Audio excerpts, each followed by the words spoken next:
You are listening to Down Home. On the world stage, Canada is often held up as a model of multiculturalism, a nation defined by openness, diversity, and opportunity. That image hasn't always matched reality. In the early 20th century, behind the language of nation building and progress, Canada quietly built barriers, policies designed not to include but to exclude. In this episode, we uncover the story of Canada's racist immigration policies during that time period and the people they were meant to keep from ever calling this country home. I'm Derek Wise, and on behalf of Jay Jones, welcome to Down Home, the Canadian experience from two black men. Breaking new ground, breaking new ground, breaking new ground, simple breaking new ground, breaking new ground, breaking new ground, simple breaking new ground, breaking new ground, breaking new ground, simple breaking new ground, breaking new ground, breaking new ground, yeah. All right, so this episode might come to a surprise to a lot of our listeners, but Canada did have very restrictive immigration laws that were passed early on in the 20th century. So it was around 1911. Mm-hmm. Yeah, it was. It's crazy to read these things sometimes and find out the history that did exist, especially through the systemic stuff that is going on now. But I wanted to start off with this quote, which sort of will probably lead into us, the jump off point for us. We view with alarm the continuous and rapid influx of Negro settlers.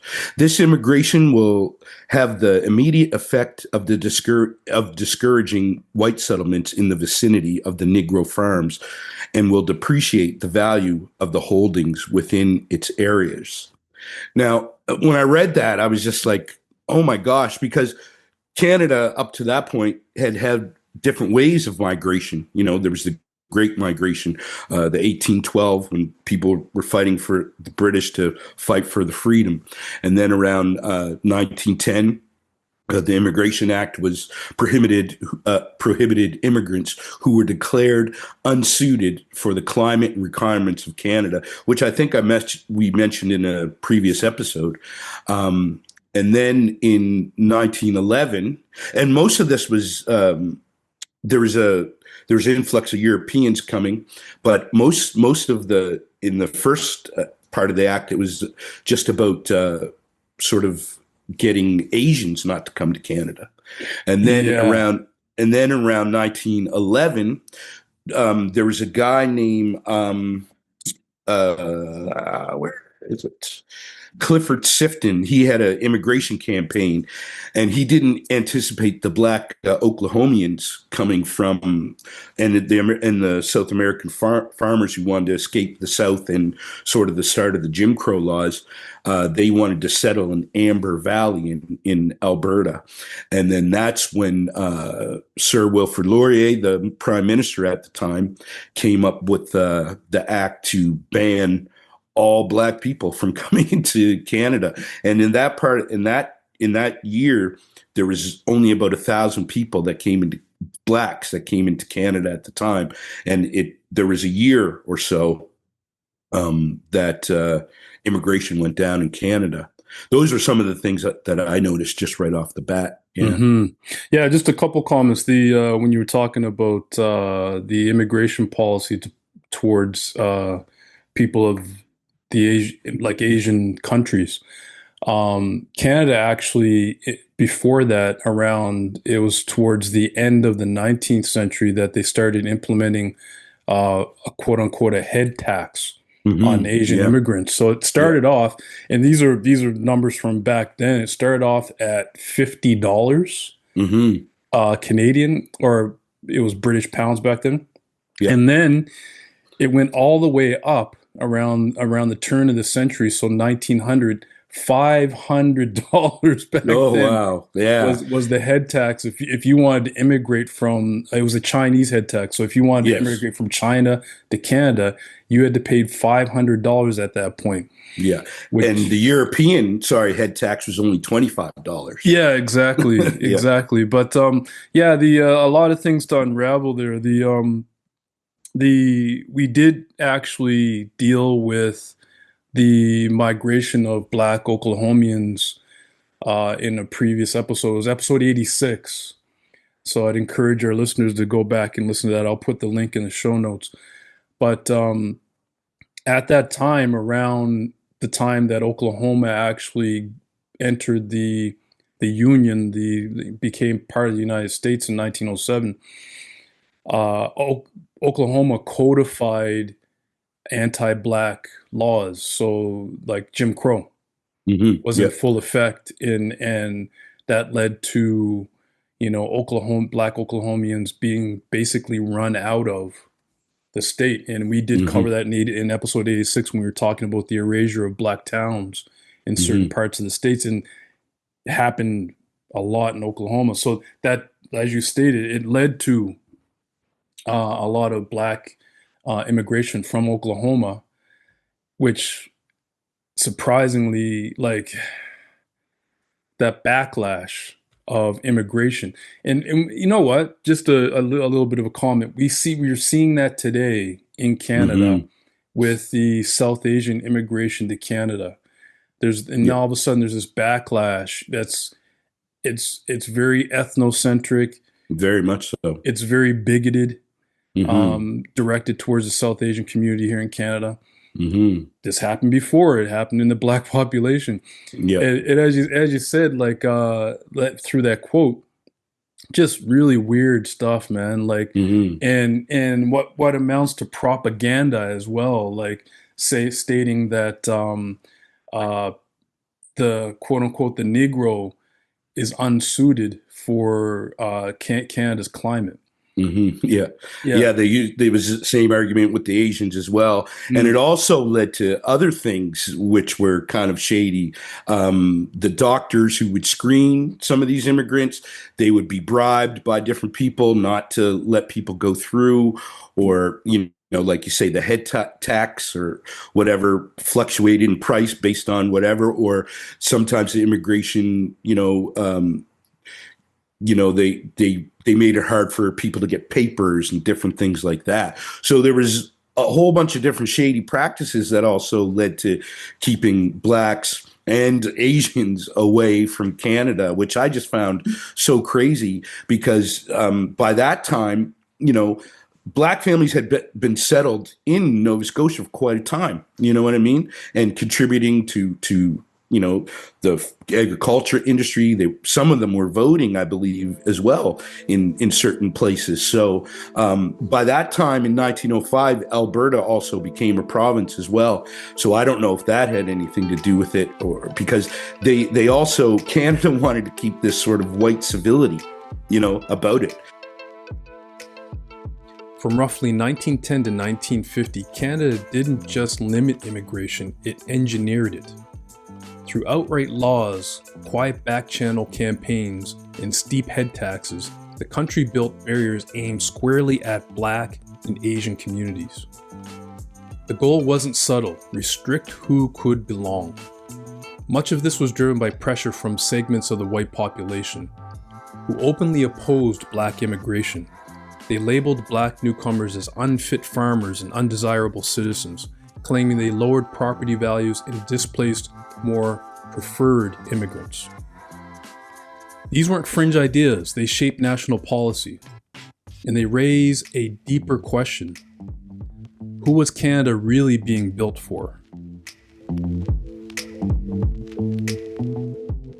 Straight from, what they considered to be a problem in the United States. They thought this problem would start to arise here.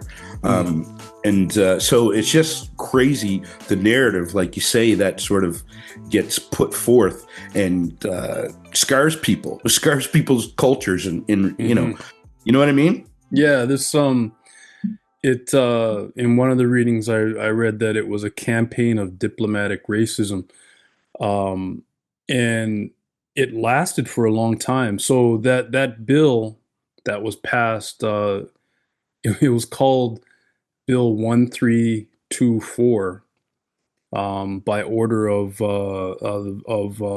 Sir Wilfrid Laurier Hmm. back in August 12th of 1911. That was eventually repealed, but it formed a backbone of policy right up until after the Second World War. Yeah, big time. So there was, and this was a period of a huge influx of immigration into Canada. So you had um, Europeans of white descent. You had Americans that were coming in droves, tens of thousands of them, Hmm. and there was like real diplomatic and legal barriers to entry for people of color Hmm. in Canada during that time period. Yeah, It was a real thing, man. And I don't, yeah. a lot of Canadians think, oh, Canada was a haven for these people. It might have been at one time before these bills were enacted, but for Hmm. that time period, that 40-year time period, that was not the case. Yeah, and then you had these blacks sort of already sort of dealing with the stuff in the states. So I'm sure there must be some trauma of because the blacks were like, oh no, they didn't want Canada to go in this direction Mm, because they thought, oh no, because Canada was considered a, sort of a place of free land and new opportunities and. There was a lot of fear amongst the blacks, and there was also a written paper from a Chicago doctor. I think his last name was Miller, and he had written an article that was in this newspaper that only had black viewership, but it would say like, "Oh, if you're going into Canada, fear that you'd see your family stripped down to their nakedness and all being poked and prodded and all this stuff." So that built a fear amongst the blacks, even trying to go to Canada then. And that was, like I said, at the time when sort of there was a dip in immigration, not only because of the act itself, but also the fear of people coming to Canada because of these things were happening. You know what I mean? So mhm. it just, and also it, the indigenous people at the time too, they were sort of under control from the Canadian government. So this was just sort of an expanding effort to do the same to people of color. Yeah, it was. Yeah.